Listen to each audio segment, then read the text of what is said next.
मुझे याद है जब कानपुर में एक माँ बेटी के ऊपर बुलडोजर चलाया गया था और आग लग करके माँ बेटी जिंदा जल गए थे। पिता और उसका भाई देखता था, बचा नहीं पाया। जब वो न्याय मांगने गया तो उसके कपड़े उतार दिए गए। वहां के अधिकारियों ने कपड़े उतरवाए। ये जीरो टॉलरेंस है सरकार का। और उस समय डिप्टी सीएम क्या कहते हैं, उन्होंने जो ऑनलाइन बात की उससे, शिवम ये घटना बहुत ही दुखी करने वाली है, बहुत ही ज्यादा दुख है। हमें पूरी तरह से तुम्हारे साथ हैं। जब से हमने सुना है कार्रवाई कर रहे हैं, जो आरोपी हैं उन पर एफआईआर दर्ज हो गई, 302 की है।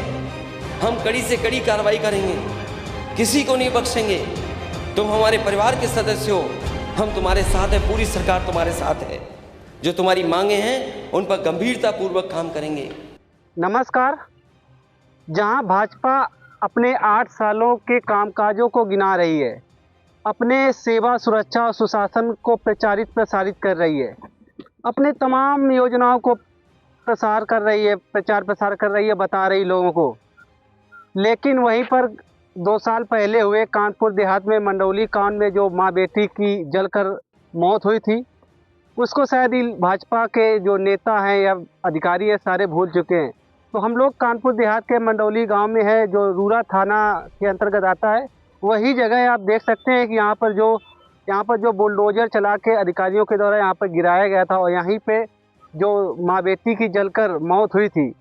तो अभी तक इनको न्याय के नाम पर कुछ भी नहीं मिला है। उसी टाइम जब इनको मुआवजे के तौर पर कुछ राशि और ज़मीन वगैरह जो मौके पर दी गई थी, फिलहाल वो इनके भाई हैं जो पीड़ित हैं। तो मैं आज यहाँ जानने आया हूँ कि भाजपा अगर 8 साल के काम गिना रही, तो हम भी ज़मीन पर उतर कर लोगों से जानने का प्रयास करें, जो पीड़ित हैं उनकी मांगे पूरी हुई, जो सरकार ने वादे किए थे। बता दें कि जो डिप्टी सीएम ब्रजेश पाठक हैं, इनको नौकरी देने का वादा किया था, अभी तक नहीं पूरा हुआ है। तो मैं ये पीड़ित भैया हैं, इनसे जानने का प्रयास करते हैं कि आखिर इस मामले में अभी तक क्या हुआ।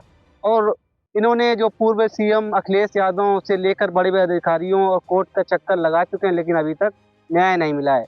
भैया पहले बताइए क्या मामला अभी तक क्या चल रहा है इस मामले का? ये अभी तो एसआईटी ने चार्जशीट में, मेरा नाम शिवम दीक्षित है जी। मैं ये घटना जो हुई थी वो मेरी ही माँ और मेरी बहन थी, और ये 13 फरवरी 2023 की घटना है। तो इसमें इस मामले में एक एसआईटी गठित की गई थी। एसआईटी ने सभी दोषी अधिकारियों को क्लीन चिट दे दी, जबकि मौके पे सारे अधिकारी मौजूद थे। जब सारे बड़े अधिकारी मौजूद होने के बाद किसी का भी उसमें कोई मतलब जुर्म या कुछ नहीं था, सबको क्लीन चिट दे दी गई है। और मैं कानूनी प्रक्रिया द्वारा मैं कोर्ट से लड़ रहा हूँ, जैसे कि अभी यहाँ पे प्रोटेस्ट भी दाखिल किया गया था यहाँ जिला कोर्ट से। हाई कोर्ट में भी मैं गया हूँ। मेरी एक वकील साहब हैं रविनाथ त्रिपाठी करके, उनसे मेरा संपर्क मैंने बनाया है। तो मैं वहाँ भी जाऊँगा, लड़ाई लड़ रहा हूँ। लेकिन सरकार ने मुझे न्याय नहीं दिया है। सभी दोषी, मतलब जितने भी दोषी सबको बचाया है, सबको बचाने का प्रयास किया है।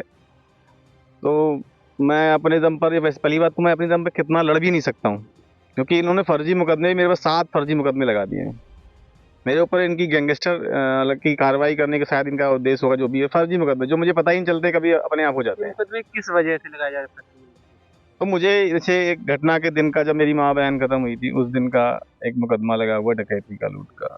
और उससे एक दिन पहले के शायद 2 मुकदमे और लगे हुए हैं, जैसे सरकारी काम में बाधा या जो भी। और एक रेलवे की, जैसे मेरी ज़मीन में ज़्यादा कब्जा कर रहा था, मैंने उसको रोका कि ऐसा है कि जितनी ज़मीन मेरी जा रही मैं उतनी दूंगा। तो उस पर भी एक फर्जी मुकदमा मेरे ऊपर लिखा दिया गया। तो वो इतने मुकदमे तो मुझे पता है, बाकी 7 मुकदमे मुझे पता है कि मेरे खिलाफ लिख गए हैं। जैसे 307 भी जैसी धाराओं का भी मतलब है मुकदमा। जैसे उस टाइम जब ये मामला हुआ था, तो जब डिप्टी सीएम ब्रजेश पाठक ने आप लोगों को वादा किया था कि नौकरी देंगे, तभी पोस्टमार्टम के लिए आप लोग राजी हुए, तो क्या हुआ, उसका क्या हुआ? हाँ, नौकरी देने का उन्होंने वादा किया था। कमिश्नर से पुलिस कानपुर आयुक्त जी ने और डिप्टी सीएम ब्रजेश पाठक ने मुझसे वादा किया था, और लिखित में ही वादा किया था। लेकिन ना नौकरी मुझे मिली है, ना ही मुझे 1 करोड़ रुपए की सहायता राशि मिली है जो मुझसे कहा गया था। और मुझे आवास, रहने के लिए आवास देने की बात कही गई, ना ही मुझे रहने के लिए आवास मिला है। तो ये सब हवाई बातें थी जो मुझे ऐसा लगता है कि ये मामले को शांत करने के लिए या जो भी है इसीलिए उन्होंने बोला होगा। और आज मैं जिनके पास जाता हूँ तो कुछ नहीं, कोई कार्रवाई नहीं। तो जैसे आप कह रहे हैं कि 5-6 मुकदमे आपके ऊपर लगा दिए गए हैं, तो क्या आपको लगता है कि ये सब समझौते के लिए जी, मुझे दबाने दबाव के बनाया जा लिए, रहा है? मुझे समझौते, हाँ, समझौते के लिए ही इन्होंने फर्जी मुकदमे पर लगाए गए हैं। इन मुकदमों कोई आधार नहीं है। लेकिन अब सरकार सत्ता में जब वो लोग हैं तो क्या है, क्या ही कर सकता हूँ मैं। तो कैसा माहौल अभी रहता है, जैसे आप लोग डर के खाए में बिल्कुल रहते डर के साए में ही जीते हैं और मतलब सुरक्षा मुझे मिली है, सुरक्षा के साथ में ही रहता हूँ, कहीं जाना आना नहीं होता है। हैं? और अखिलेश यादव जी ने जबकि विधानसभा में इस मामले को उठाया था, उसके बावजूद मुझे न्याय नहीं मिला है। मैं तो मतलब इस सरकार को मतलब शर्मिंदा होना चाहिए कि क्या मतलब अगर नेता कोई विपक्ष का नेता, इतना बड़ा नेता उस बात को उठाता है, उसके बाद भी मुझे न्याय नहीं मिलता है, तो कैसी है ये कानून व्यवस्था। तो जैसे कि सरकार के 8 साल पूरे हो गए हैं, सब पूरा काम गिना रहे हैं, तो आप क्या कहना चाहते हो? आप लोग, आपको न्याय नहीं मिला, अधिकारियों के चक्कर लगा रहे हैं, कोर्टों के चक्कर लगा रहे हैं। गरीब के लिए ये सरकार के कोई 8 साल जो है सबसे बकवास रहे हैं। हम्म, गरीबों पे अत्याचार बढ़ा हुआ है, गरीब जी नहीं सकता है, उस पे अत्याचार दिन ब दिन बढ़ रहे हैं, महिलाओं पे और गरीबों पे अत्याचार बढ़ रहे हैं। ये 8 साल फर्जी हैं, मतलब इन्होंने विकास तो कुछ किया ही नहीं है, जो सिर्फ हवाई है, कागजों में है। अब आगे आपके क्या करना चाहते हैं? जैसे कि आपको न्याय तो मिल नहीं रहा है, क्या उम्मीदें लग रही हैं आपको? न्याय तो कोर्ट का ही सहारा है, बाकी तो ईश्वर ही देखेगा, जो भी ईश्वर ने हमारे साथ जो किया है, ईश्वर ही उसमें न्याय देगा। तो जैसे कि आपको लिखित के तौर पर दिया गया था नौकरी के लिए। हाँ, उसके लिए मैं कोर्ट जाऊंगा, उसके हाँ। लिए भी मैं कोर्ट जाऊंगा हाई कोर्ट से, मतलब अगर इसमें कोई प्रावधान है, मिल सकता है तो फिर हाई कोर्ट जाऊंगा। उसके बाद जैसे आपने डिप्टी सीएम से बाद में मुलाकात करने की हाँ, कोशिश। बहुत बार मुलाकात की है, मिले भी हैं, हाँ। और उन्होंने बोला हाँ देखते हैं, करते हैं, कानपुर में कर देंगे, लेकिन कुछ हुआ नहीं। नहीं हुआ। नहीं, अभी लगता भी नहीं होगा। मुझे तो कोई उम्मीद नहीं है कि नौकरी मिलेगी। तो ये जाहिर तौर पर मंडौली कांड के जो पीड़ित हैं, तो आप तस्वीरों में देख सकते हैं कि किस तरीके से इनका जो उस टाइम बुलडोजर से गिराया गया था, लेखपाल और जो तहसीलदार थे इनकी मिली भगत से। और जैसे लेखपाल थे जो एसडीएम, वो सब बरी होके हाँ नौकरी हाँ, पे। सभी नौकरी पे, नौकरी पे। लेखपाल भी नौकरी पे है, सिकंदरा तहसील में तैनात है, और एसडीएम भी अतिरिक्त एसडीएम का प्रभार उसके पास है, यहाँ पे इसी जिले में है। हम्म। उस टाइम आपको क्या क्या दिया गया था, जैसे वादा किया गया था, जो मौके पर क्या मुझे क्या मिला अभी? मुझे 100 वर्ग मीटर का हम दोनों भाइयों को आवासीय पट्टा मिला है, और एक बिस्वा 7 बिस्वे का 1 बीघा 7 बिस्वे का पट्टा हुआ है, दोनों भाइयों को अलग अलग 5-5 लाख रुपए। तो अब क्या कहना चाहते हो सरकार से? कोई जब कोई न्याय मिले, कैसे, क्या कहना चाहते हो? आपके मन में क्या चलता है? मुझे बस यही चाहिए कि न्याय मिल जाए, मुझे कुछ नहीं चाहिए, पैसा ना ही, मुझे नौकरी दे दो, लेकिन मुझे न्याय दे दो।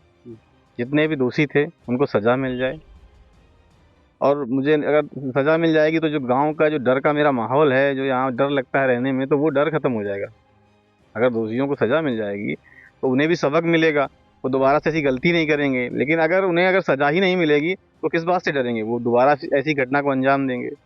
इसमें कोई विपक्षी पार्टी भी थी क्या, कोई जैसे जी, बनाई गई थी? हाँ बिल्कुल, इसमें गांव के ही विपक्षी तो हैं। वो पकड़े गए थे? कोई नहीं पकड़ा गया, केवल लेखपाल और वो जेसीबी ड्राइवर 2 पकड़े गए थे, उसके बाद सारे बरी हो गए। उसको भी जमानत मिल गई, 3 महीने बाद उसको जो भी चार्जशीट लगाएगी, 304A, 120B, 427 छोटी मोटी धारा लगा के सबको मतलब बाहर निकाल। ड्राइवर तो बेवजह फंस गया अधिकारियों के हाँ, चक्कर। ड्राइवरों का मुझे नहीं लगता उस ड्राइवर कोई दोस्त भी होगा, लेकिन घटना पे मौजूद था, अगर उसने उसके द्वारा ही किया गया तो उसी तो है ही। चलिए, तो हम लोग ये कानपुर देहात के मंडौली गांव में थे, जो कांड हुआ था आज से 2 साल लगभग पहले। फिलहाल आप लोग क्या कहना चाहते हैं, जो इस प्रकार की जो सरकार है अपने जो कार्यकाल गिना रही है, शासन, सुरक्षा, सुशासन, प्रशासन दुनिया भर के, आप लोग क्या सोचते हैं? आप अपनी राय कमेंट बॉक्स में दे सकते हैं, और लोगों को कितना न्याय मिल रहा है ये भी ज़रूर कमेंट करके ज़रूर बताएं।